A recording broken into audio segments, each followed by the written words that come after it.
Hello, how are you? Good, thank you. And what's your name? Mary? Okay, can I ask you a few questions about phrenology? Sure. Okay, so do you know what phrenology is? No. No. No. No. No. In a world where head shape determines everything, one man has taken over the city and left ruin everywhere. But two intellectual individuals want to break free of the norm and show their head shape doesn't mean anything. This winter,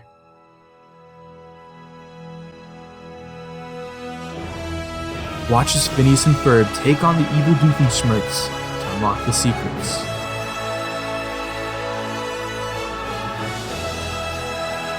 of Phrenology, the movie. So let's get into more detail about the pseudoscience behind phrenology.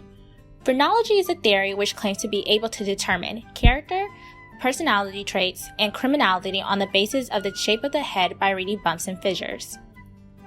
Phrenology also had core principles to defend their claim. They argue that the size of an organ, other things remaining constant, reflects its power. The shape of the brain is determined by various organs, so as the skull shapes the brain, the surface of the skull can be read to accurately predict psychological aptitudes and tendencies.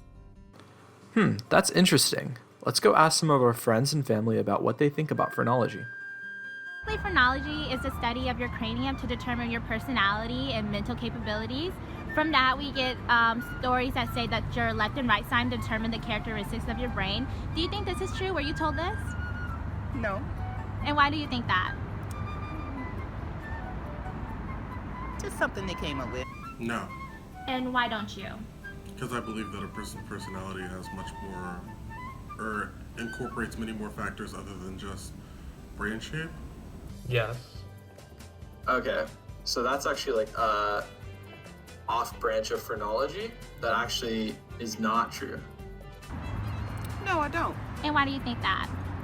Because I don't see that there would be science behind something like that. Okay, good for you. This fact is actually false. And do you think that you can look at your head shape to determine your personality at all? No. Do you think that there's evidence to support your answer? Like, is there evidence? Yeah. Maybe, I don't know. And do you think there's evidence to support your statement? Probably. Okay. Although phrenology seems compelling, it has been debunked numerous times. One time was by a group of researchers at the University of Oxford who reverse engineered an MRI to only show the bony skull and cross-analyzed that with a questionnaire given to over 6,000 people. They concluded that there was no statistically significant evidence to show that head shape had anything to do with your personality. We had fun talking with our participants about phrenology, but if we're being real, the phrenology at one point was a serious science used to promote racism and gender stereotyping. European men used the study of phrenology to justify that they were naturally superior to other races and women, so that they could maintain their position of power. Phrenology promoted that people were naturally unequal, keeping women and minorities out of politics. Luckily by now, phrenology has been completely debunked. There is no correlation between head shape or brain function. Make sure to do research before believing any idea that over time, ignorant ideas will eventually fade away. Good looks.